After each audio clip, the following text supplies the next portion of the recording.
Basora. Hi, Carrie Cordero. Nice to meet you. Kindly take your seats. The most important announcement I forgot to make, which is the one I always forget to make, which is please silence your cell phones. Though you are welcome to take pictures and tweet and Facebook and whatever else you want to do, but please silence any sound. So I'm delighted now to introduce George Lucas, who will moderate our next panel. George is the author of a fantastic book on cyber war, as well as a faculty member at the Naval Postgraduate, and I do not have my... Naval War College, isn't it? Naval War College.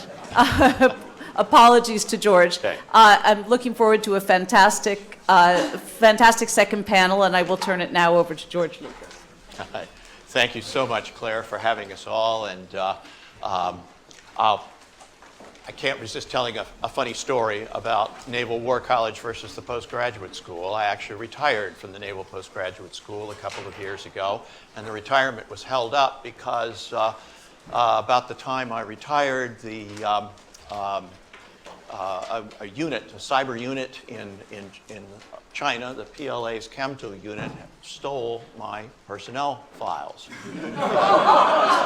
They also stole those of 22 million other federal civil servants. They didn't single me out. But it was an interesting problem. I couldn't get away, and now I find myself thinking, instead of retiring, now I am teaching at the Naval War College until they can figure out how to process all the paperwork and finally get me into retirement. So that's the kind of thing we've been talking about, those kinds of practical jokes and strange interference. And what was that all for? One of our panelists, Luke Harding, who's a journalist with the Guardian newspaper, asked the question, why did the Russians do this? And I think we need to, why did they interfere in the elections? What was their goal? We need to talk a bit more about those things. But there's a deep irony that informs what we're doing here this afternoon with these distinguished folks. We're moving from the particulars of the cases discussed in the first panel to talking about the generalities or the universalities of policy and interference by one government in the affairs of another, particularly in the rule of law and democratic institutions. And the irony is this, that in the first panel we talked about physical effects-based cyber attacks like Stuxnet and hypothetical physical effects-based attacks on maybe on the power grid of the Eastern Seaboard. And we also talked about the OPM hacks and the North Korean hacks of Sony Pictures and so forth. Those seem to me very different.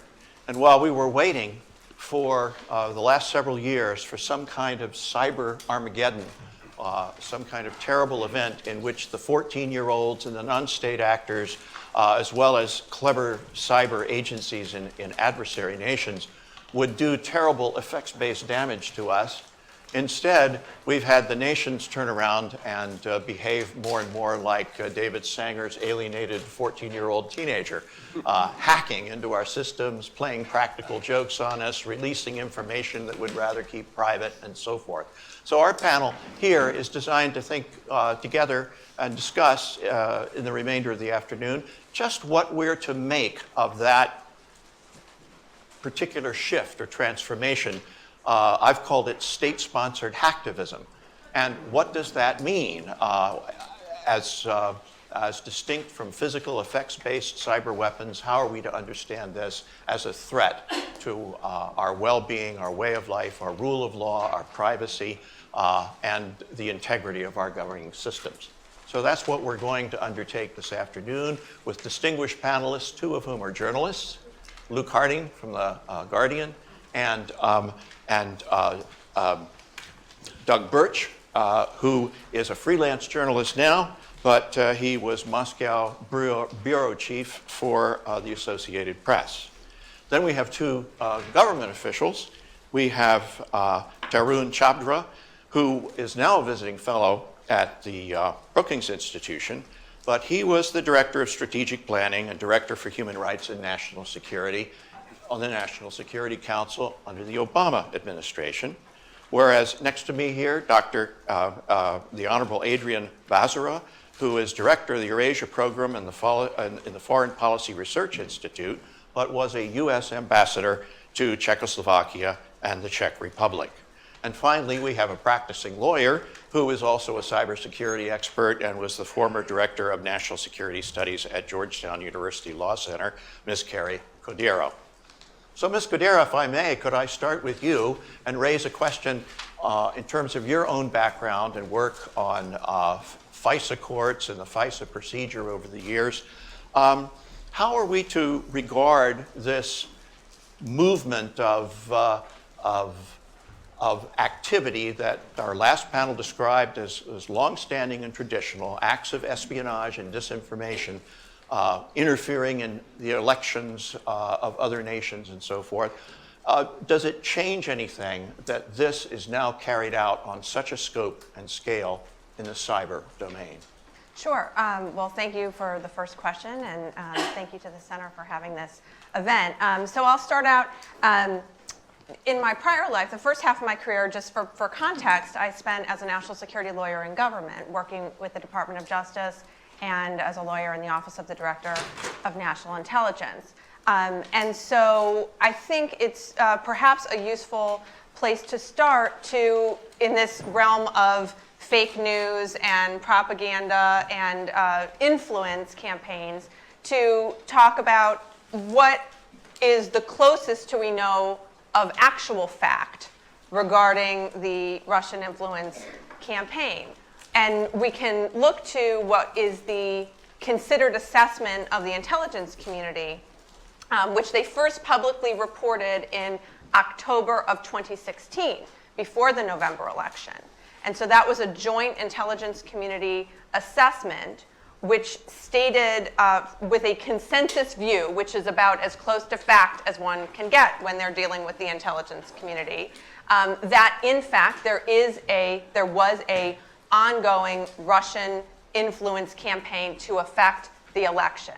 So a lot of the news and noise that we hear regarding this topic sort of floats as a big question mark whether or not there was some type of influence. And yet, so I want to just first highlight that the intelligence community put that out there in October, and then they issued a revised public assessment in December of 2016 that contained more details regarding the fact that there was an actual influence campaign to affect the election. The questions then move to the investigations that are currently ongoing. And if we count up the number of investigations that currently exist on this matter, there are 3 or arguably 4. There's an FBI ongoing investigation. There has been an investigation by the House Intelligence Committee, although that is currently stalled for all practical purposes. There is a robust investigation being conducted by the Senate Intelligence Committee, whose bipartisan leadership has recently taken a number of steps to bolster confidence in that investigation. And then arguably there's a 4th, although we're not quite sure what the contours of it, that is going to involve some type of inquiry off of the Senate Judiciary Committee. So we have an intelligence community assessment, and then now we have multiple types of and different variations of government investigations that are going to bring us closer to understanding what the scope of the Russian influence campaign was and is going forward. Excellent. I wonder, Mr. Chhabra, would you be willing to comment on this question from the standpoint of your work with the Obama administration on national security? Have we turned a corner here? What are we to make of all of the different investigations underway that Ms. Cordero just mentioned? How should we think about this? Well, I'll echo Carrie's thanks to Claire and the rest of the team for putting this on. I think my main takeaway from this is, and here I'll take issue with my former colleague Dan from the previous panel, was just to say that what we've seen here is not new, but I think we have been essentially on a quarter-century holiday from seeing this kind of interference in our elections. Maybe it was a little bit longer that we can argue along the margins, but in so many ways we were fundamentally unprepared for that. But as we see, we come into an era of yet again growing, renewed great power competition. This is something that we ought to be prepared for. And for all the investigations that are underway, and I'm sure many of you here have been reassured by particularly what we've heard from Senator Burr and Senator Warner and the bipartisan spirit in which they've undertaken their investigation. I hope that starting with this panel, we look forward and we take up Fred Kagan's call to think strategically about really where our main points of weakness are going forward. And I think here, I think we need to look a lot more deeply into the vulnerabilities of our voting infrastructure. That's something that began, obviously, toward the end of the Obama administration and was a top-tier priority. But there's a lot more to be done. There's a lot more to be done, particularly in making that a bipartisan issue. And as David mentioned earlier, there was some progress, especially toward the end. The second is, how do we deal with the civil liberties concerns as we try to shed light on information operations? There will certainly come into some tension in trying to expose them on the one hand, but not stifle free speech.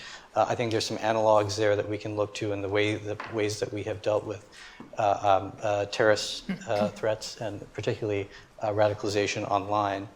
And then the third is I think we need to have a robust debate about our own efforts to promote democracy abroad, our own efforts to support political parties.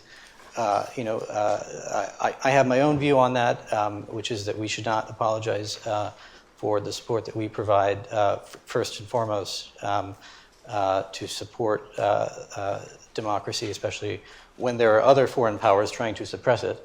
But a question about how far that should go and whether those norms need to be revisited.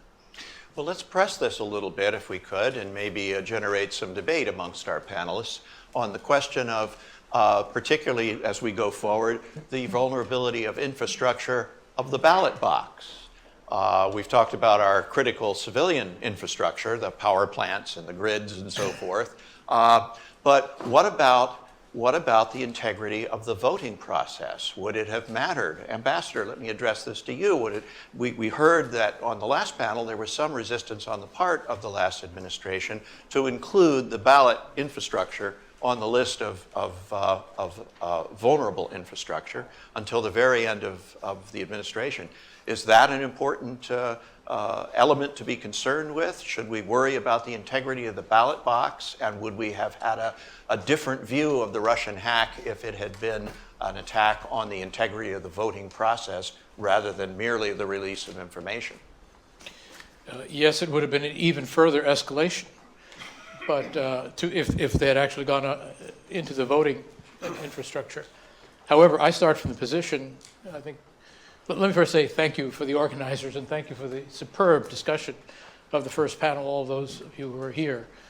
And I would like to start my comment a little bit basically by saying I agree with everything that David Sanger said about how very severe this, whether we call it an act of war or this intrusion into our political system. And I make a distinction between the physical the electoral balloting infrastructure, which you are implying is a very different, it's more truly infrastructure.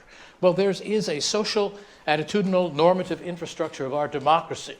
I agree with Tarun. We have to defend our own democracy. We have also, since starting with World War II, been the defender of democracies, liberal values, human rights, rule of law around the world. They are severely under attack. My perspective on this, therefore, is that, in effect, as a minimum, what the Russians did in this election campaign should be considered a very severe potential, I underline, casus belli.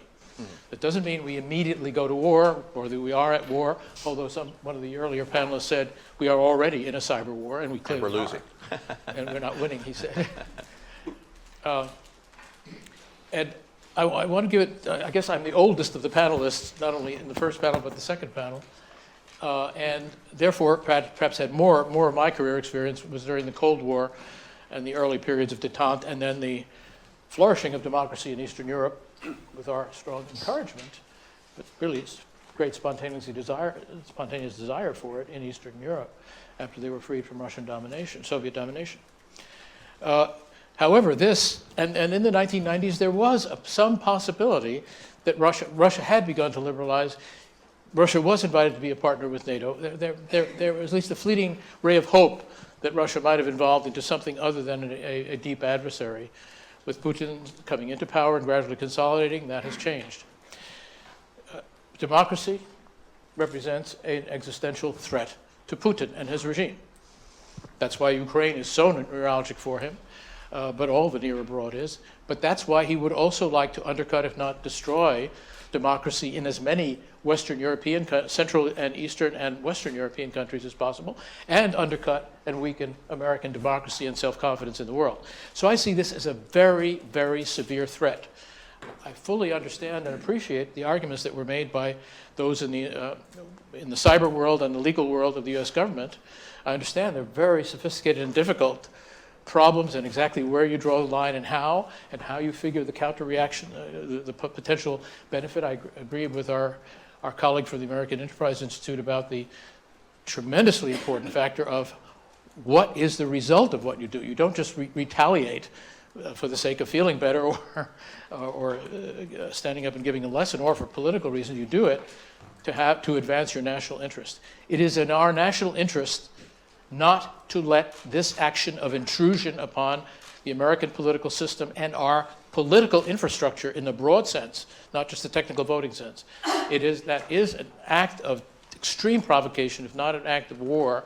And I leave it to the lawyers to discuss, okay, when does it cease to be just killing people or destroying property, and you're destroying something which is more intangible? But what is it? But our political system is our national treasure, and there has been really severe damage or threat of damage done to it. That's where the conceptual infrastructure of democracy itself. Yes. Okay. Conceptual, normative, attitudinal, and emotional, the sense of confidence in it. It's being undermined systematically, not only by the Russians, but they did severe damage to it.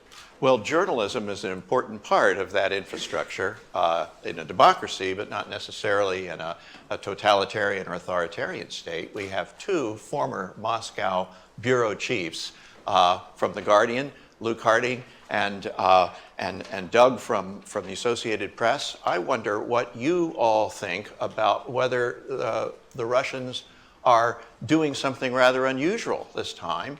They're releasing information to which one could say the citizens of a democracy might well have been entitled.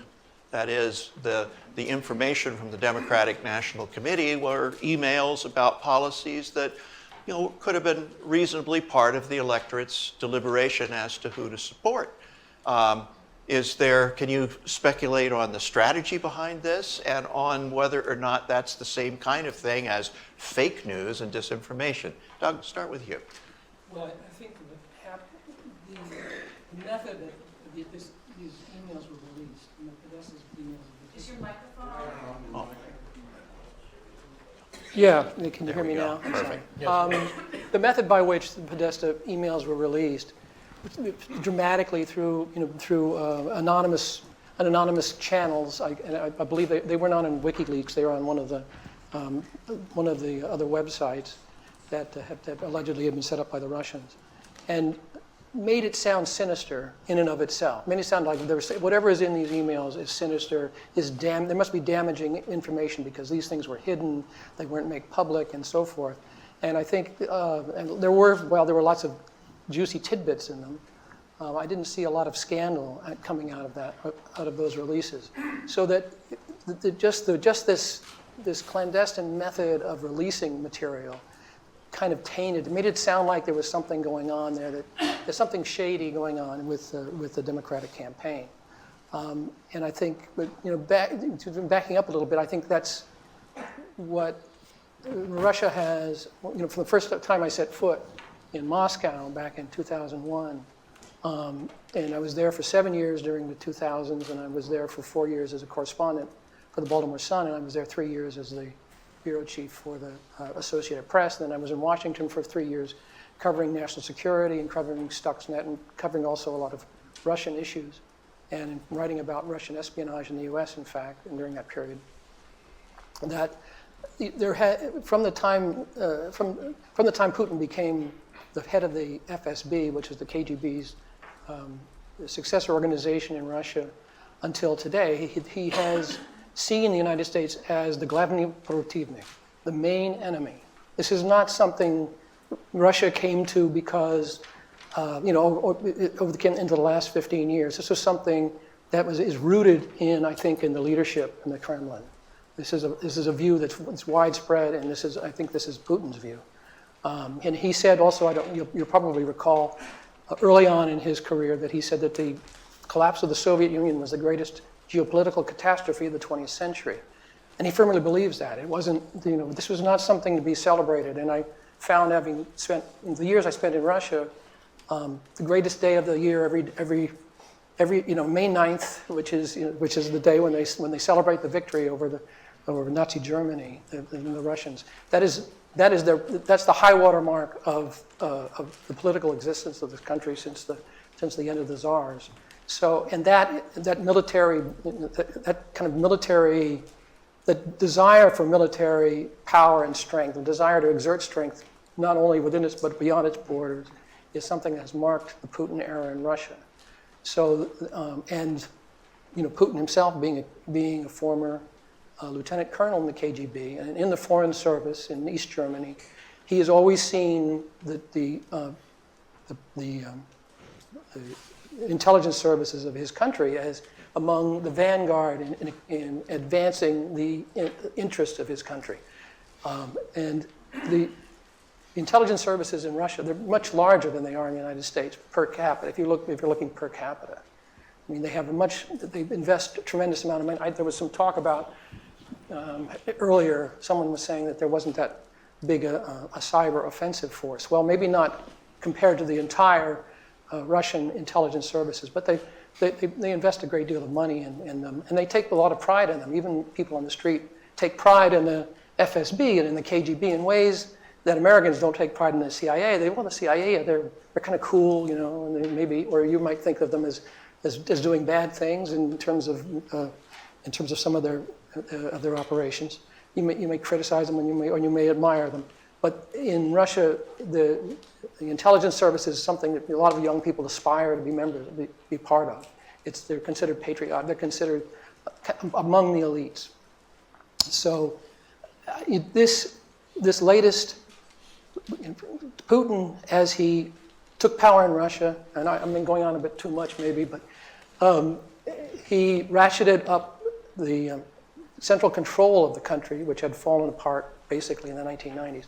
And he also ratcheted up, he has gradually increased its projection of power abroad. And this is just the latest step in a continual escalation by Russia. And I think what the ambassador said was absolutely right, that Putin's aim is to upend the existing US-led world order and to weaken the United States, not necessarily to put one candidate in as president or another, although in this case that might have been different, but mainly just to destabilize and to exacerbate existing divisions within the United States. So this is a logical step and wasn't all that surprising, except that everything that Putin does is surprising in terms of how audacious he can be and how reckless he can seem to us. But so far, he hasn't really paid the price for it. And I think as long as that's true, he's not going to stop. Luke, I agree with Doug that an awful lot of this flows from Putin's personal psychology and his kind of visceral institutional hatred of America. It's kind of a prioristic for these guys. But also, I think what's not quite understood is that Putin sees what happened last year in the United States not as an offensive action, but a revenge for a whole load of kind of American malfeasance over the years as he sees it. And in particular, Hillary Clinton. I mean, this is a kind of grudge story as far as he's concerned. When he kind of returned for a third term as president in 2010, 2011, there were kind of mass protests in Moscow. This is just after I got kicked out. I was deported from the country shortly before this, after 4 years as the Guardian's correspondent. And I read about Putin's money, and they didn't like that, and various other things, and the murder of Alexander Litvinenko, which was another kind of aggressive operation, which certainly, where I'm from in London, was kind of tremendously kind of resonant. But Putin genuinely believed that Hillary Clinton had paid Russians to stand in the cold and wave slogans against him. And clearly this was nuts, but he believed it, and the people around him believed it. And so he essentially thinks that all of the kind of major international kind of revolutions that have happened over the last few years, what happened in Ukraine, the Arab Spring, that this is to do with American interference, essentially, in regime change. This is a completely totemic thing. And so for Putin and the people around him, kind of hacking the US election was just payback, essentially. But I mean, I also think there was a kind of philosophical element to it as well. As kind of Adrian was saying, it's actually kind of quite profound. It's basically saying that the liberal order that has kind of worked for 70 years no longer exists, that democratic countries are not greatly different from Russia, that they're essentially hypocritical, that maybe the politics is a bit shinier, but actually the ruling elite is as venal and corrupt as ours. And I think what Putin wants to do is turn the clock back to the kind of era of the 19th century, to great nation states clashing, and to kind of imperial stitch-ups, where you have zones of influence, where the US can have this, and we'll have Central Europe, and small countries get rolled over. So that's the kind of project. But I also think one point that's not been made yet is that the reason this strategy has been quite successful, the reason the cyber hack worked, was because Putin and his team are very adept at exploiting existing fault lines in Western society. We've seen this in Europe. We've seen a lot of propaganda in favor of Scottish independence, in favor of Brexit, in favor of anything which weakens the European Union. And we've also seen the Kremlin kind of making common cause with both the far left and the far right. And I think, I mean, I'm probably the only not American in the room, so I'm not going to kind of lecture you on American politics, but I mean, I think clearly these leaks were effective because they tapped into an anti-establishment mood here and sort of disaffection with current politics. And it's a smart strategy. You see it kind of through Russia Today, you see it through fake news and so on, but ultimately the idea, it's a sort of cynical strategy, almost a kind of nihilistic strategy. I mean, I was reading the New York Times this morning, a piece by Andrew Higgins, about how, having successfully done the US, the sort of GRU hackers are now doing France. And there was a quote from the head of Sputnik, which is one of many sort of Russian kind of propaganda channels, saying that there's no such thing as truth, there's a multiplicity of proofs. And this is where you go with this hermeneutic strategy. You create confusion, you create doubt, you befuddle everybody, you create fake news, and then, of course, you can slip away and you can do your own sovereign thing. So if this is a threat and exploits the fault lines in democracy, those fault lines are there to exploit, are they not? And that infrastructure of democracy is itself fragile. We can protect ourselves against it, but back to Carrie and your work with the FISA courts, the price seems to be we would, in the cyber realm at least, be involved in policies of surveillance and oversight that might themselves represent, at least on Edward Snowden's account, threats to democracy in terms of invasions of privacy and big state surveillance and data collection and analysis. Is there a way to protect those fault lines and vulnerabilities of democracy without ourselves damaging it? Well, so first of all, so it's important to point out that the influence campaign, I think some of us have talked about the hack of the DNC emails, and the prior panel talked about that as well. And so just to clarify, I mean, that was one component of their efforts. But there was also as Luke describes, the fake news and the use of Russian media outlets, and there's trolls on the internet, these armies of trolls that were putting out fake information and distributing different information that was incorrect to influence American users on Twitter and on other social media sites. So the DNC hack was one piece, but there are multiple facets, and the ones that I've named are just a few of them.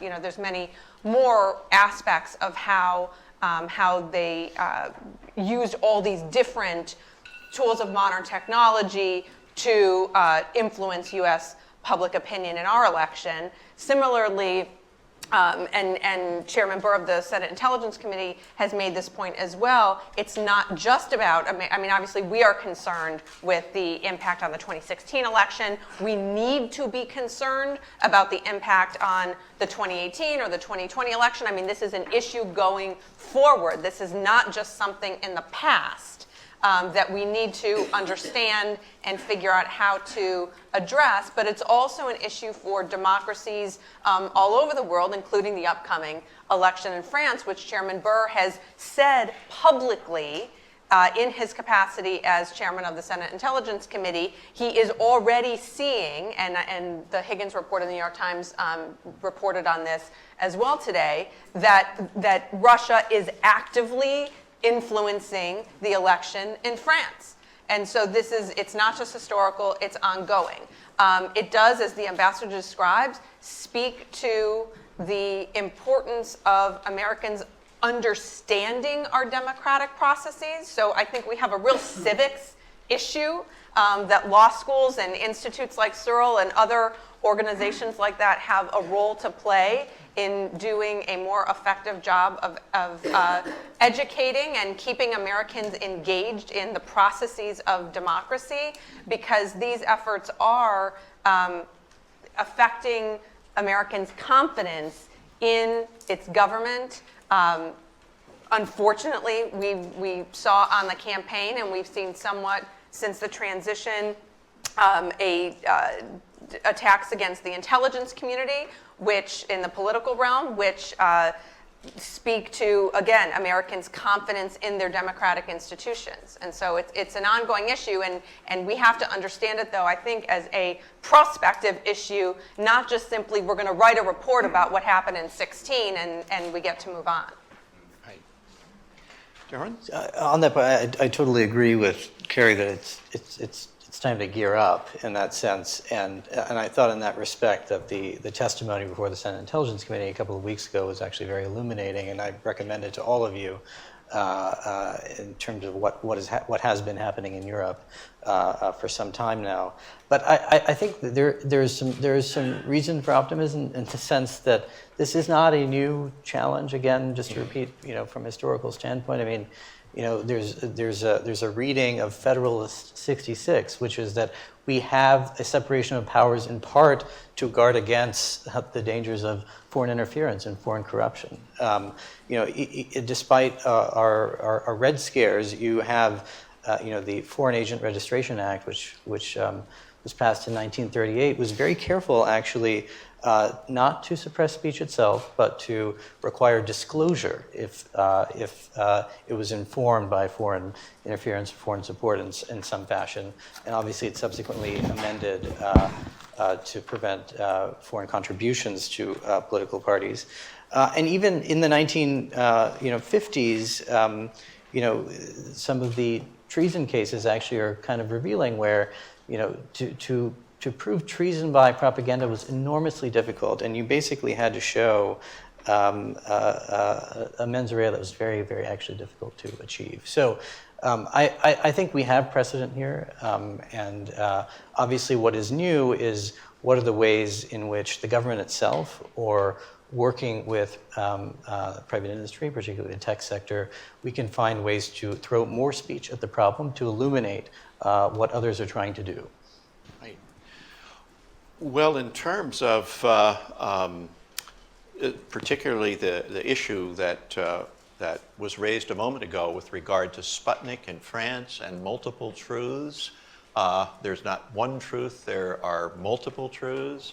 Putin's version of that, President Putin's version of that, is that the Obama administration did this to us, and previous administrations have done this to us. We have always interfered in one another's elections, and you're perhaps just upset because our intelligence apparatus has been more successful than yours in being efficacious in interfering in elections. What would you say to this? Do we have any grounds on which to stand to say that our interference, if any, in our information that we broadcast abroad to the governments of the People's Republic of China or to the Russian Federation or to North Korea are different in kind and quality from the kind of interference that we have had to suffer through now? Ambassador. I have, this was one of the fundamental questions asked by Claire and the organizers of the conference. In effect, it's to some extent, haven't foreign powers always done this, or it's the moral equivalency. You know, you're as bad as we are, says Putin. It's all the same. It isn't the same. And we have to make that point clear, absolutely clear. There's a difference between interference and attempting to influence through overt public means and traditional means. People have, well, Obama went to London to try to argue against Brexit. That's just one recent example, but it's been a long tradition that if you're friendly with a country and its system, you overtly and publicly show support for it. And we have done that as the leader of the free world, to put it in old-fashioned terminology, for a long, long time. And that is it's not only legitimized by tradition and transparency, but it's also legitimized by the UN Charter and basically all of the institutions of the liberal international order that we pioneered at the end of World War II, and that we've been among the leaders along with the West Europeans and others. So we have to try to make a major distinction, and I realize that, as I said, the first panel was very good about showing how difficult, how gray some of the gray areas are. But the fundamental, to me, there are two fundamental differences. One is that there are international norms and treaties to which even Russia and China have signed up, and they can and should be respected. And most of what we have done recently is in keeping with that. And the other, well, I'll leave aside the international organizations, et cetera. So we simply have to make a very clear distinction between what is permissible public persuasion on the one hand and deep intrusion and interference, very much including covert, but not limited to covert, disinformation, et cetera, even if it's not through covert means. Well, I'll stop there for now, but there's a lot more that needs to be said about how you make that distinction and how you enforce that distinction. But I see, to me, very importantly, I want to underline, this is a very serious business, an existential threat to the liberal international order, as I think all of my fellow panelists have emphasized. And it's something that is being pursued in France and will be pursued in Germany, and will be pursued in future elections in the United States. And if there isn't a dramatic public condemnation of this and revelation, and secondly, a policy of credible deterrence, it's going to be very hard to develop the tools of that deterrence. First panel helped to show why, but we don't have such a policy yet. We need a policy of deterrence. Otherwise, our democracy in the United States and Western Europe and the liberal order that flows from that, I'm certainly including Japan, Korea, and many other countries in Asia as well, a real danger to that order, and it must be taken very seriously. Very good. I'm going to press you on that in just a minute, Ambassador, if I may, but Doug, you had a... Yeah, I just wanted to say, I mean, I think the wrong approach to trying to control this fire hose of falsehoods, as it was the Atlantic Council said in one of its reports from Russia, is to impose any kind of censorship, to is to try to control the media. I think that what needs to be done, what should be done, is to inoculate people to this, so that by actually for our intelligence agencies to be more open and to say, yes, this is what we know, and to the extent they can say, this is how we know it. As David Sanger pointed out, so many of these secrets that are being kept so avidly are very perishable, because zero-day exploits don't stay zero-day very long. And it's I think what we saw under the Obama administration, the prosecution of more leakers, I believe, than in any previous administration, and that. I'm sure it was motivated by a concern about keeping important secrets, but on the other hand, I think it sent a very bad signal to the rest of the world, and also set up some bad precedents for us today. Because I think what we need now is much more openness. I think much more trust. Going both ways between citizens and our government. We need to have enough openness on both sides, on the part of the government, but also enough open-mindedness on the part of people who live in the United States now to accept one another and sort of come to some kind of a more of a modus vivendi. Because I mean, it was really amazing having lived abroad. And I think maybe Luke would support the amazement of a lot of Europeans looking at America, wondering what is going on there. Why is it such a divided society, and why are the divisions so irreconcilable? Why is there so much rancor? And I think again, but I guess my main point is more openness is the answer, and more transparency, not less. And I think what you do is you try to inoculate people. You try to teach them that not everything they see on a website is true. Very good. Yeah. Yes. Yeah. I mean, someone did interfere in the last Russian election, and his name was Vladimir Putin. I mean, he's very good at doing that, and we have to bear that in mind. That elections in Russia are essentially decorative exercises where there's only one candidate or one party. In parts of Chechnya, the ruling pro-Putin United Russia Party gets 103%.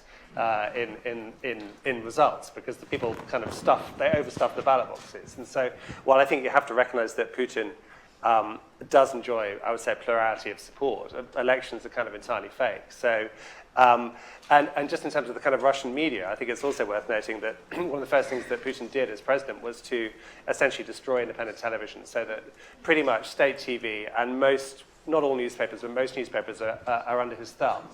And one of the kind of depressing takeaways of the last couple of years is that sort of propaganda works, actually. And to a certain extent, it's all about storytelling, and Putin's very good at storytelling. So whether it's the US election and Hillary, or whether in Ukraine it's a state that's been captured by wicked neo-Nazis backed by the CIA, which is the story that's been presented on Russian state TV, it's very effective. It's not something from the 1930s, it's something from now. People believe it. If you watch Russian television, the first item every night, whether it's Putin meeting the President of the United States or Putin giving gardening tips, is Putin. He's the one-man hero in this endless box set drama. So that's kind of the Russian media. And I think Doug is right. I think what people have forgotten to do, perhaps in the Cold War, I mean, the countries around Russia are still very good at it, is to decode Russian propaganda. So for people who've watched, for example, Russia Today, RT, it looks shiny, it looks like MSNBC or CNN, there are presenters, there's a huge RT operation in America, and then you'll have a panel discussion like this. The only difference is that on RT, everybody agrees. Everybody agrees that America is evil. Everybody agrees that the election system is corrupt, and there's no mention of Russia. So it's the format of combative TV news, but kind of configured in a kind of cheating way. And there's never any interrogation of Russia itself. And I think what's so depressing is I've got many or some progressive left-wing friends who watch this stuff and think, oh yeah, it's anti-mainstream. It's telling us what they don't want to hear. And so it's kind of pretending to be something that it isn't. Actually, it's all about Russian sovereign narrative. So I would just make a kind of plea. I mean, I know Doug and I are the only journalists on the panel. Do support proper journalism. Do subscribe, or actually we're free, The Guardian, you can read us for free, but I think more than ever it's kind of necessary.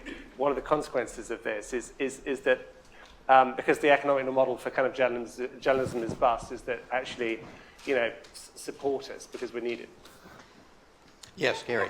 On the transparency Yes. points as well, and I want to sort of gently also push back a little bit on something that Tarun said.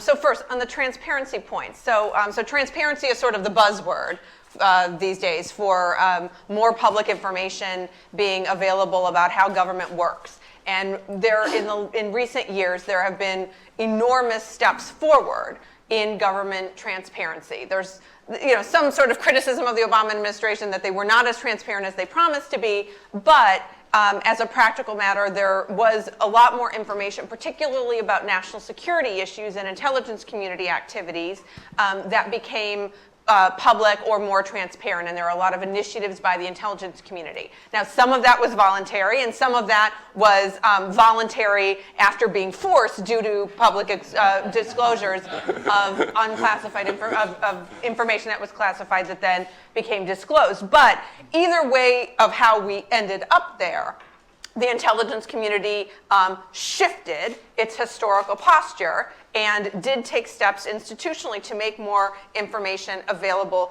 publicly. As a former intelligence community lawyer, I would argue that there is no going back from that.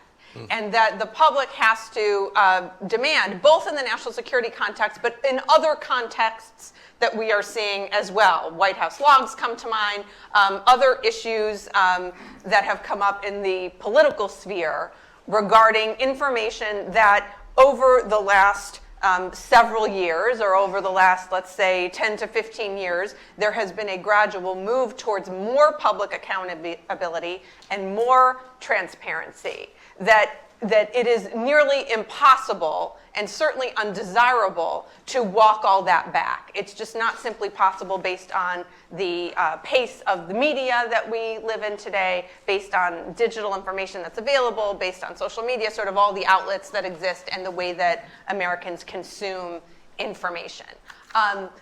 Related to that transparency point, though, also is, I think Tarun had mentioned that with respect to foreign influence, we have sort of, I think you described it as the good news. The good news, we have laws in place. We have Foreign Agents Registration Act. We have other legal mechanisms to protect against foreign influence. However, those mechanisms are only useful if they are enforced and if we know enough to understand that either those laws or those types of norms regarding, for example, financial dealings and foreign money in campaigns and all sorts of things like that, they're only useful if we know about them. And so while we do have these laws and we have these expectations regarding foreign influence, there needs to be more work to ensure that they are actually enforced and that there is public accountability when it turns out that they are not being followed. Yeah, and I actually don't think there's, I have no disagreement there. I did not mean to suggest that the legal framework actually itself is adequate necessarily, but rather kind of the spirit that drove it and the notion that it was more speech and not censorship that was the answer, kind of more transparency surrounding any foreign influence. I think the questions, David mentioned what the Obama administration did toward the end of its tenure on providing more transparency surrounding its counterterrorism operations, and I was privileged to work very directly on that with Dan, in fact, and we could not release everything that was requested or demanded. We could not go strike by strike. We could not go country by country, but we could provide information in the aggregate. And I think that provides a lesson, and I hope that soon policymakers will be working closely with the intelligence community to figure out what kind of format would be viable to provide more information to the public about what other countries are trying to do to influence our democratic elections, whether it's at the state level or the national level. And again, there will be endless negotiations about sources, methods, and at what level of granularity we can release information, but I think we could get there in the end. But I think the second component here is that I don't think the government has to do all of it. I think that already we've seen organizations like CrowdStrike and others, right, have been able to shed significant light on, in terms of attribution, and I think we can rely on some of those organizations in partnership with us to do so. And the third component is, I think that you saw after the terrorist attacks in San Bernardino, discussions with the tech sector about the threat of online radicalization and ways in which the government could provide information potentially to the tech sector, but in ways that did not suppress speech. And I think there are probably lessons to be learned from that ongoing dialogue in this context as well. Your comments about transparency bring to mind the fact that one of the greatest acts of it was probably here in this very room not too long ago, 3 or 4 years ago, when the Center for Ethics and the Rule of Law sponsored Deputy NSA Director Chris Inglis, Brigadier General Chris Inglis, to speak after the Snowden revelations. So if we're not sure what it is, the granularity of what we can release, we can get help from CrowdStrike and from WikiLeaks and from Anonymous. What about these third-party actors who seem committed? Well, I would not put CrowdStrike, WikiLeaks, and Anonymous all in the same category.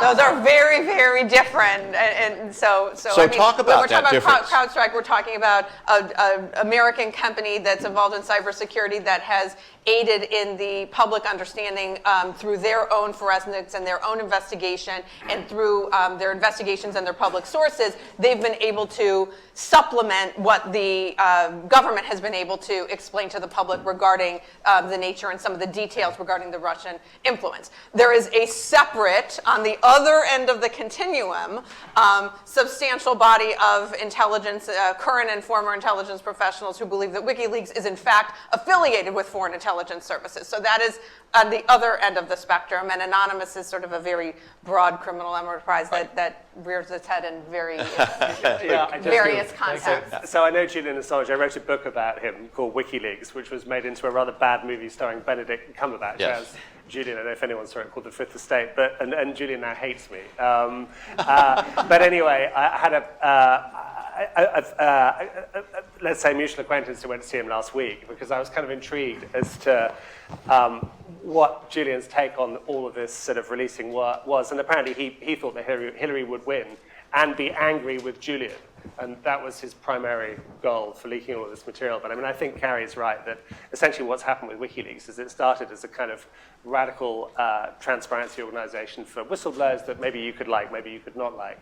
And unfortunately, it's been captured basically by Russian intelligence. And I think Julian, I mean, I don't think he would acknowledge that, but clearly it gives plausible deniability to operations by the GRU and by the FSB. It's become a kind of favored conduit. And it's quite sad to see it because, Julian was someone who is a very difficult individual who started, I think, with noble ideals, and he's completely lost the plot. Other thoughts on transparency and democratic institutions vis-a-vis these attacks on them with fake news, fake information, or just a multiplicity of truths, if that makes any sense? Well, Ambassador. If you add multiplicity of truths, that comes back to at least relates to the moral equivalency argument. If we are to conduct the kind of campaign that I strongly advocate against, the kind of intrusion, disinformation, et cetera, all the things, I don't want to summarize it all again because it's complex, but if we see this as a long-term war that we have to fight successfully, then we have to admit that we have made important mistakes in the past that we have to renounce. In other words, regime change through covert actions, which is ultimately what Putin is trying to do in France, tried to do to a limited extent perhaps in the United States. Nonviolent regime change. Nonviolent regime change. Well, we've done regime change in the past. Yes. Sometimes Violent, sometimes nonviolent, at least initially intended to be covert, even though it became known. And I'm speaking of course, the Mossadegh regime in Iran, restoring the Shah. I'm also thinking of Allende in Chile, et cetera. In effect, if we continue to claim the right, I mean, in the first panel talked about not wanting to renounce potential weapons on our part. We have to renounce certain weapons. If we want cyber disarmament, to oversimplify, just like with nuclear disarmament, we have to renounce a certain amount on our side. So we have admitted certain past errors or policies that are no longer relevant. I think it comes at a cost, but if the struggle is to maintain, support, defend democracy around the world, including restoring some of the lost confidence in our own democracy within the American population because of the confusion, disinformation, and the other things that we've been talking about, we do have to clean up our own past record to have the credibility and to defeat the moral equivalency argument. If I may, to all of you, following on the ambassador's remarks, the last panel worried towards the end about the role of specific law, treaties, needing to be preceded by a desire on the part of those whose activities they would constrain or govern, wanting some order out of chaos, and in particular, the emergence of some norms, some values, some practices that would be guidelines preceding any formal legislation or formal treaty making. Do you see the ambassador's remarks here or your own reflections on transparency and democratic institutions and interference as the beginning of that discussion in the cyber debate? Can we see norms that we are identifying emerging here from our own experience and our own reflections on our past? I mean, I would just say very briefly, for Putin, the law is what Putin says the law is. So it doesn't kind of exist. I think a treaty with Russia over cyber currently would be kind of meaningless, essentially. It's a kind of anarchic space which he's taking advantage of. And you just have to look at the kind of really benighted state of the judiciary in Russia, where you have oligarchs who fall out of favor with Putin, who are imprisoned for years, where you have kind of really badly scripted kind of sort of show trials. I mean, even a dead person was kind of tried recently. Sergei Magnitsky was convicted after he'd been killed. And so it's an area of, kind of, Russia is an area of kind of legal nihilism, unfortunately, where sometimes judges are not corrupt, sometimes the law will take its course, but which is extremely prone to executive interference and telephone justice. So, I would, when President Trump meets Putin for the first time and they have a handshake, and I would just be very wary about any promises, particularly when it comes to treaties, agreements, the judicial sphere. You'd advise President Trump not to try to gaze into Mr. Putin's soul, I suppose. Yeah. But that's been tried by someone else. It didn't go too well. Didn't go too well. All right. I think that one reason that the United States has gone easy on Putin for the last 15 years, 20, during his time in power, has been that the hope of coming to agreements with him and to gradually bring him into the international order, and to, he would no longer be an outlier, no longer be somebody like a rogue actor out there. And that's all. That was, I think, was a strategy that, it was a strategy for dealing with Russia from the time of Reagan. And of course, Reagan was very successful because he had a willing partner in Gorbachev. Because there was a historical moment when you could strike those kinds of deals, and they did. They struck important deals, and obviously, even during the Soviet era, there were treaties that were reached that were honored, but that was because Russia always saw an advantage. I think the problem with Putin is that he sees an advantage. He sees saying no to the United States is always as an advantage to him. He sees that this as a zero-sum game. So that anything that benefits the United States, even if it benefits Russia also, is something that Russia is going to take a long time thinking about if they accept it at all. And this is what happened with the START II treaty. I think it ended up Russia came around to agreeing to a freeze, basically, is what it was, on the number of nuclear warheads and a number of nuclear missiles and nuclear warheads, at 1,550. On both sides, because that at least that cemented in a kind of parity. It also was a little bit higher than what Russia had at the time, so Russia could actually build up to that point, whereas the U.S. needed to build down. So it was. I think the U.S. would spend a lot of political capital going after, hoping trying to get Russia to agree to a lot of treaties in the past, which have and refrain from putting more pressure on Putin and trying to restrain him. And I think that was a mistake. I mean, I think that there's a place for treaties. I'm all in favor of treaties, but I mean, for example, the Intermediate Nuclear Forces Treaty has been violated by Russia recently. The U.S. in the past has rejected treaties, but we've done it formally. I think the ABM treaty with Russia back, if I'm remembering correctly, the Bush administration canceled, but they did it formally. Russia covertly, basically, has broken this treaty and is not about to come back into compliance with it. So, until you have somebody in the Kremlin who can deal with, you shouldn't be too ambitious. I think my own feeling is in going after treaties. If I may, just quickly, I think the first panel already concluded the same thing, at least the majority opinion. There is no way of reaching a treaty with Putin on this, period. He has totally different objectives. And he might sign on to something, as Lavrov and Kerry signed on to things, and then immediately Ignored them, yes. ignored and not but I mean, I think one way of looking at this is that we're in something akin to a new Cold War 2.0, using cyber methods. But this is an adversary. I mean, our Moscow correspondents, and I mentioned to David Sanger earlier a recent discussion that he was on in PR.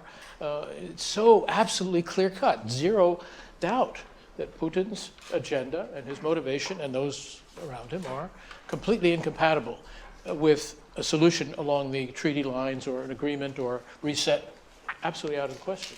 So the only question is, can we, A, develop enough leverage? Can we develop an effective deterrence strategy? That in turn would require leverage. Leverage would require the showing an ability and perhaps using it, or at least threatening it very credibly, to strike in one way or another, whether it's through conventional means or through cyber means or through economic sanctions, which we've been very successful at in recent years, economic and financial sanctions. But I think it's dreaming to talk in terms of treaties. Mm-hmm.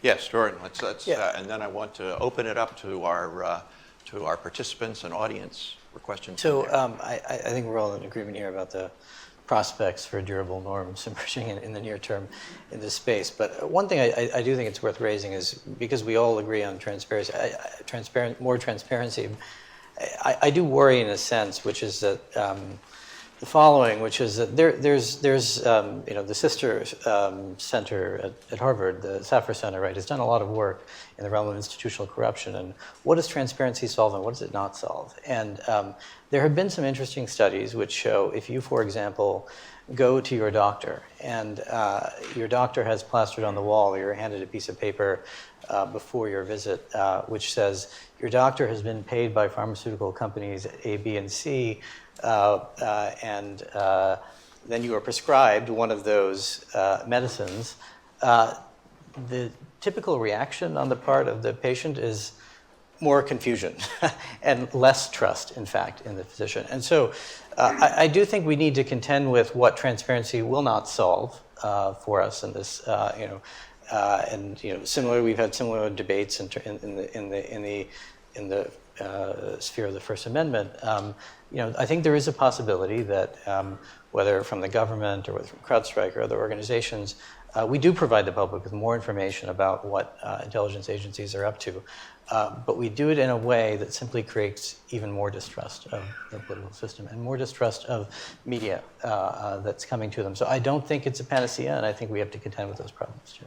So a paradox of David Eggers' novel, The Circle, movie forthcoming. More transparency can So as we move into the question period, can I encourage people to come up to the mic so that we can move the questions along quickly, since we have limited time for questions, and I'm sure lots of people have things they'd like to say. And please identify yourself and then pose your question, as our previous panel put it, with a question mark.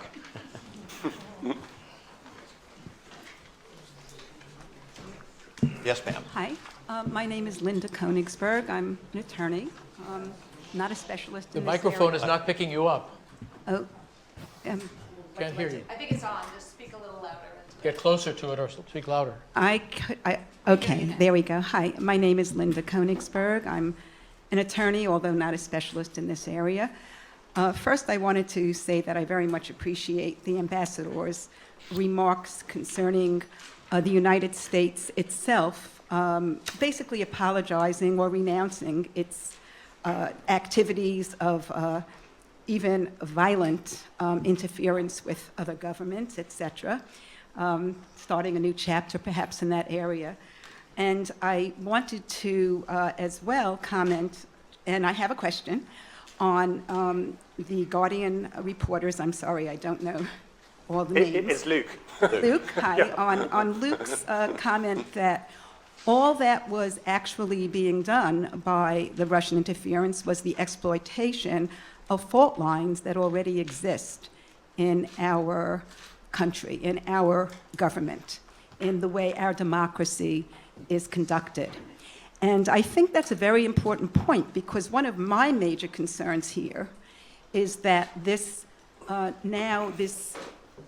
emphasis on foreign interference with democratic institutions is providing a way of distracting, rather, us from looking at the very, very fault lines, which are not hypothetical. They're not illusionary. They're real.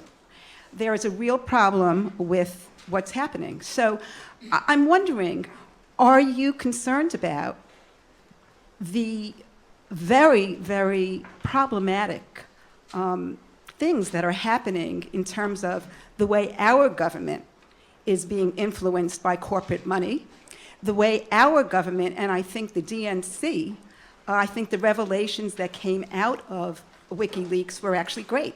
So I'm wondering, is there a concern here? Yeah, okay. Is that addressed to Luke? It's actually addressed. For everybody. It's addressed to everyone, Okay. because Go I ahead. I think it's not for the foreigner, that question. Yeah. Okay. All right.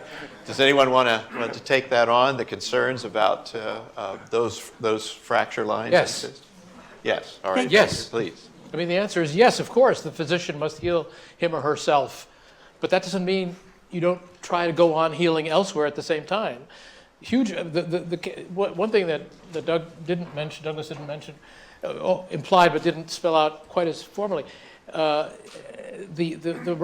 KGB and the Russian security services are superbly professional in addition to being highly praised. Here, starting with Reagan, we tear down government. I won't name any further names, but the point is, Yeah. all right.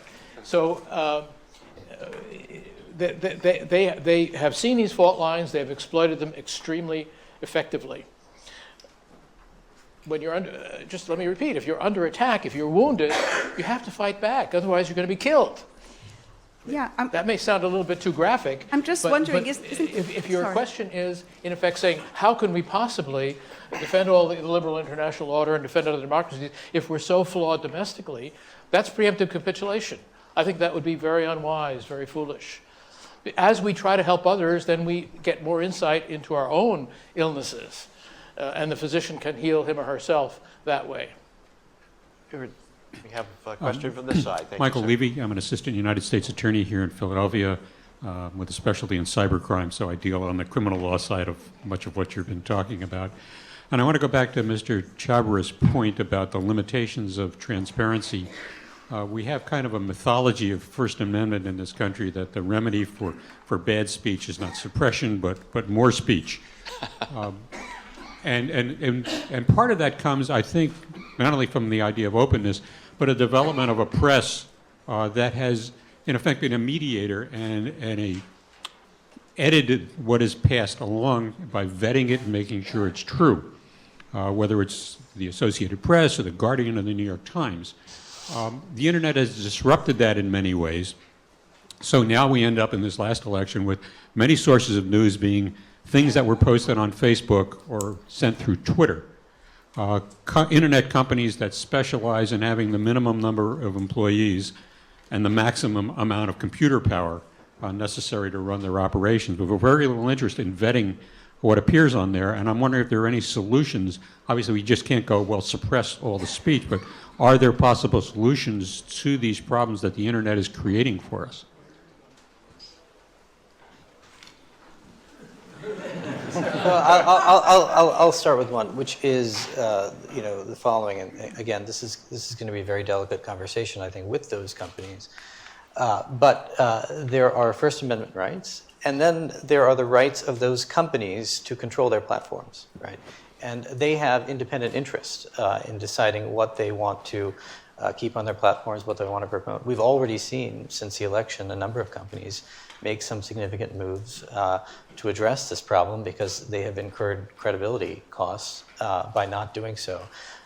So I think there is some space that is outside of the absolute kind of First Amendment floor where these companies have discretion and may find in their interest to do so. But of course, as we've seen, this does require trust to cooperate and work with government officials. And it's obviously made difficult while we have ongoing, if there are ongoing concerns about encryption and so on that are always in the background. Yes. Yeah, Clinton Watts, the former FBI official who gave a testimony recently to the Senate Select Intelligence Committee, talked about a consumer report system for news sites and so forth. I mean, I guess that's one, one kind of soft answer to that question. I mean, of course, the real fear would be that if you gave the power to the government to basically censor sites based on their perceived political bias or their perceived relationship with, or even proven relationship with foreign governments, then that's not just a slippery slope. I think you're halfway down the mountain. So you have to. How do you balance that? And it seems to be. I mean, I don't have the answer. So I'm just saying, if you don't want to destroy free speech and to protect yourself against someone who's out to destroy your democracy, if that's what's happening, which I think there's pretty good evidence that's happening. Yes, sir. David Harrison, graduate of Penn and a Philadelphia lawyer. We've been talking a lot about Russia's cyber attacks on our political system and its attempt to destabilize it. Can we, or have we, or both, tried to do the same with Russia? Putin seems to be very popular, but there is some resistance, and have we tried to make him less credible in the Russian people, or maybe because maybe there's less internet capability there, is it practical to do so? Yeah, can I take that? Yeah. Yes. I mean, certainly Putin thinks that's the case. I mean, for example, I was part of a team of consortium of journalists led by the ICIJ in Washington, D.C., who spent 7 or 8 months investigating the Panama Papers, which was basically the kind of offshore secrets of the rich and famous. And we found Putin's best friend there, and about $2 billion flowing into Putin's best friend's sort of offshore accounts. Now, actually, we got all sorts of people in there, including David Cameron, but Putin was personally convinced and actually mentioned that this was a kind of US orchestrated attack on his credibility in order to kind of undermine him domestically. But he thinks that's the case. But of course it isn't. But one thing we haven't mentioned is that it would be very hard for the US to do something similar in Russia or the UK or whoever, because one of the great kind of advantages for these Russian hackers is the English language. It's the global language. Everyone speaks English. You can sit in Moscow, you can sit in Minsk, you can read the New York Times, you can feed into the conversation. And actually, you live in Moscow, 98% of the population, 99% doesn't speak any English at all. And so it's very much a kind of one-way street that actually, we talked about kind of fault lines, but I think part of the big picture here is an attempt to exploit the kind of porousness of Western society, whether it's political, whether it's cyber, whether it's economic, whether it's even linguistic. And that it's great that we live in this global world, but it also makes us kind of quite vulnerable.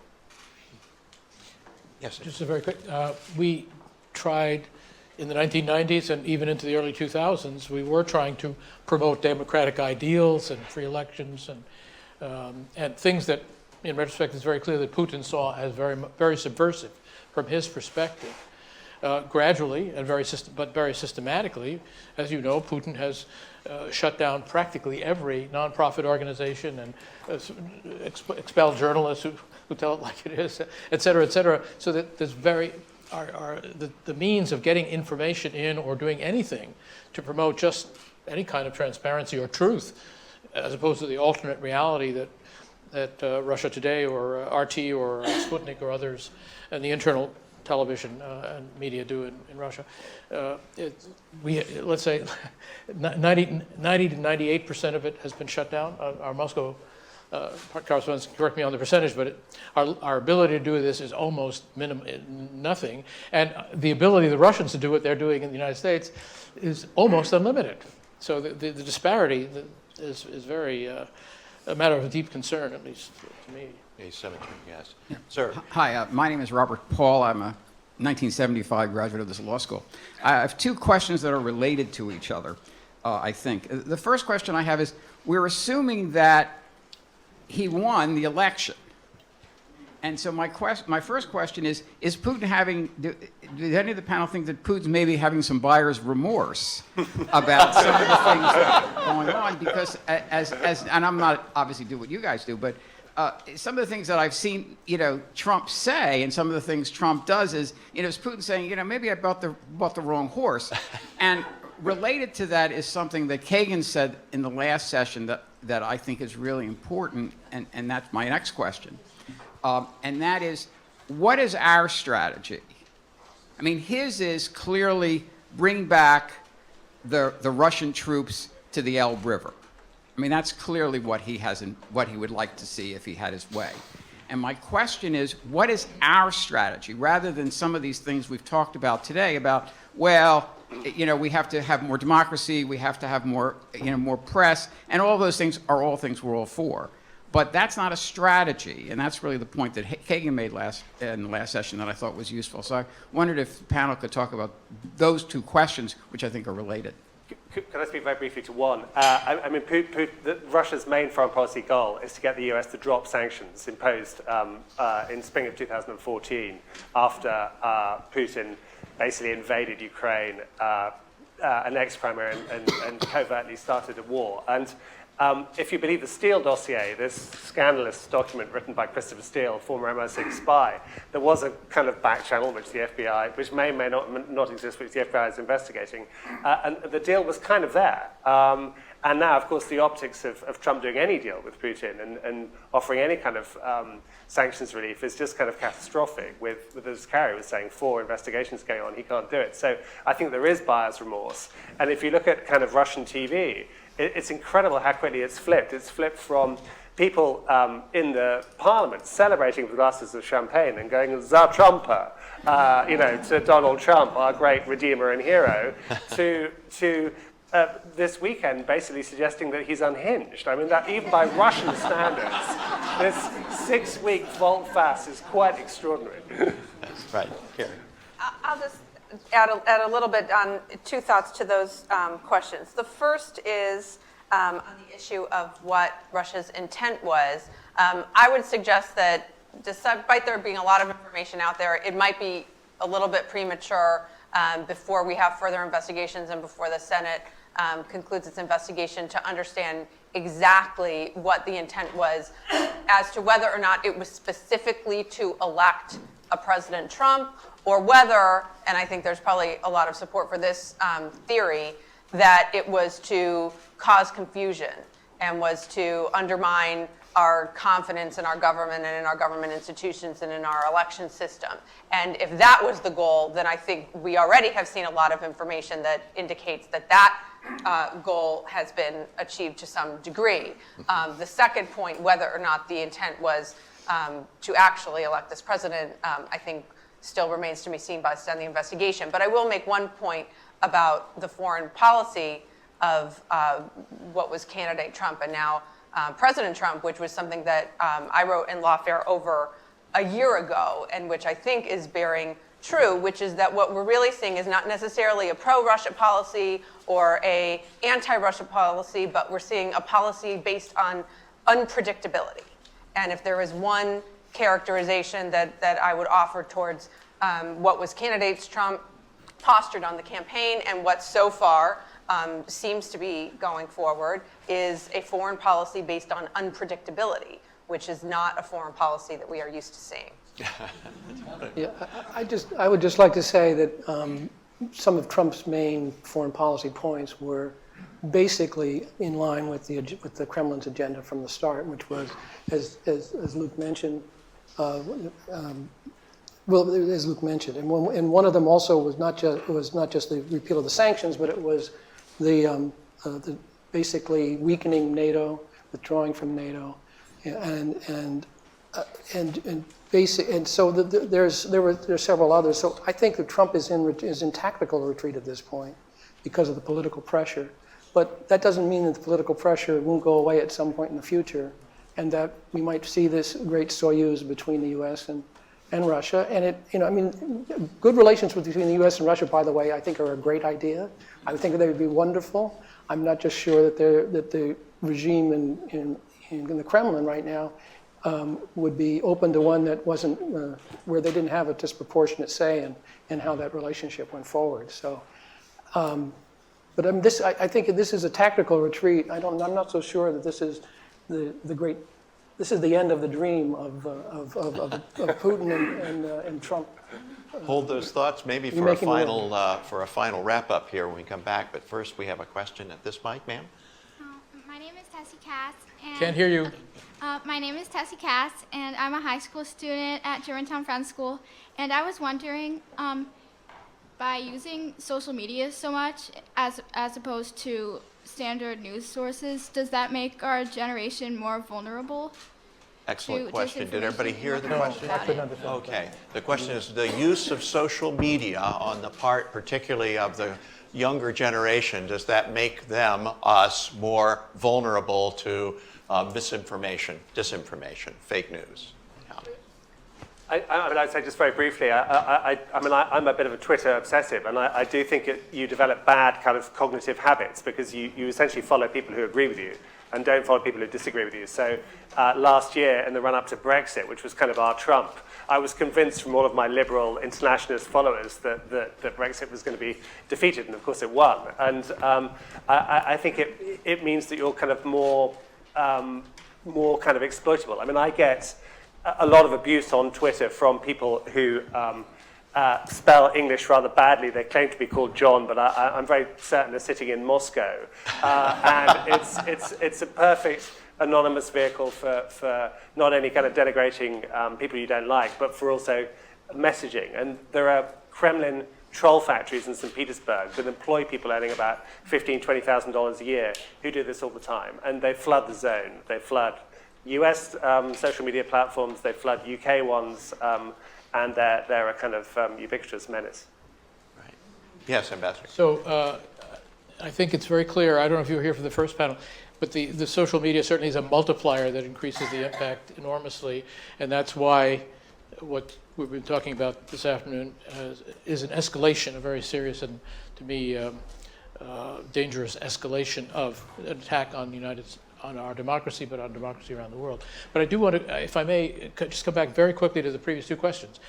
Is Putin having buyer's remorse?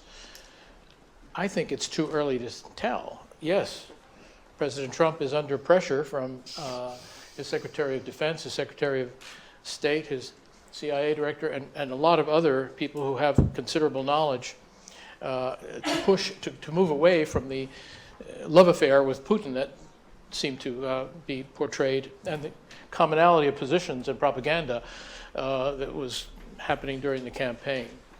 So, you know, Putin, I said earlier, Putin and his intelligence services are extremely professional.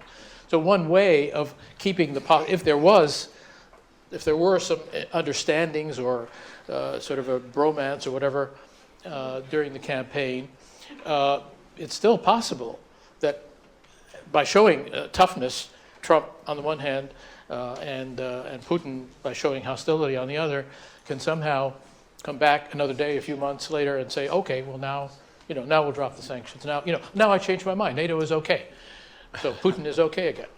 See what I mean? And as to the does the U.S. have a foreign policy towards Russia? Clearly not yet. We have a long way to go, and part of the question is whether the Trump administration will gradually settle down with a number of experienced and non-improvisational minds actually putting policy onto a fairly predictable path or not. So far the jury is out, although there's been some improvement from my perspective. Yes, sir. Can we have your question? Yes, Jonathan Smith, computer science here at Penn. The question I have is, or rather I'd pose this to the panel.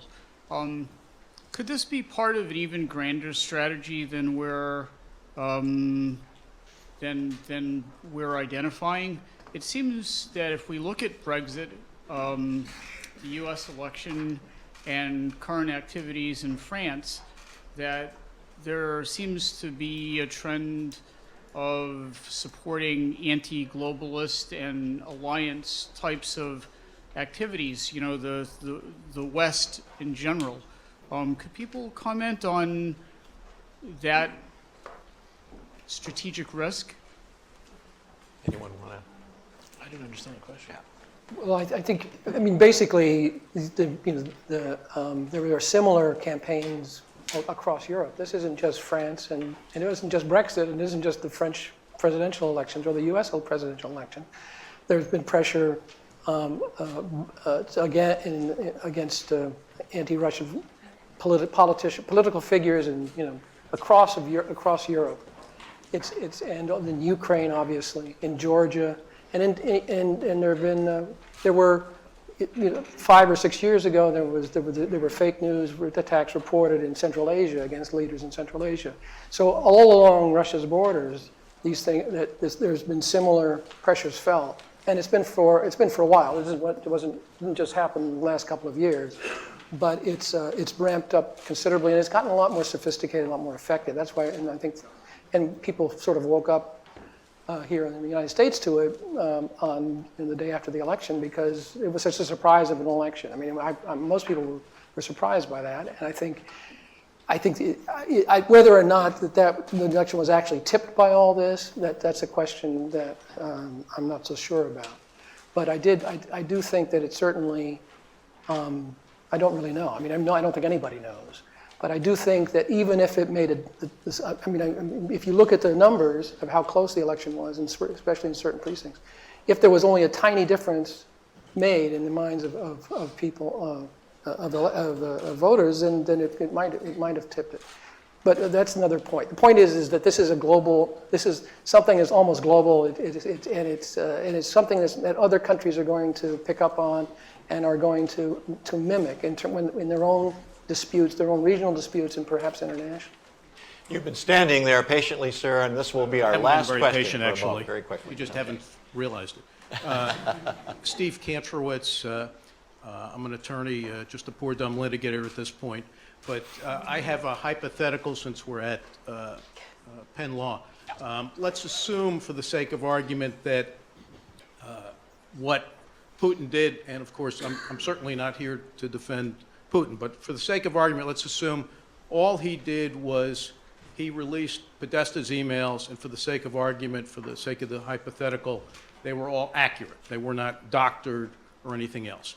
And for the sake of argument, to get out of any sort of hacking or cyber warfare, he didn't do it by phishing or hacking into the DNC.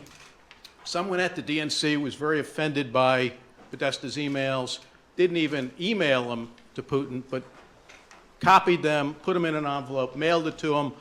Instead of the New York Times, for whatever reason, a la Daniel Ellsberg, they sent it to Putin. What's the evaluation under that fact circumstance? A hostile act. A hostile act. I mean, yeah, it's a hostile act, but also I think as a journalist you have to say if you're given information, we've had a lot of leaks over the last 4 or 5 years. I've done WikiLeaks, Snowden, Panama Papers. I mean, we just almost have more leaks than we can process. That you have to ask yourself, as a good journalist or a good lawyer, is there a public interest in releasing this information? And if you can convince yourself that there is a strong public interest, then I would be in favor of publishing, regardless of provenance. Well, out of deference to our distinguished speaker for our next program, I'd like to go ahead and on that note wrap things up and ask you to join me in thanking our panelists, Ambassador Basora, Carrie Cordero, and Luke Hart. Thank you so much. Thank you so much, everyone, for that fascinating discussion.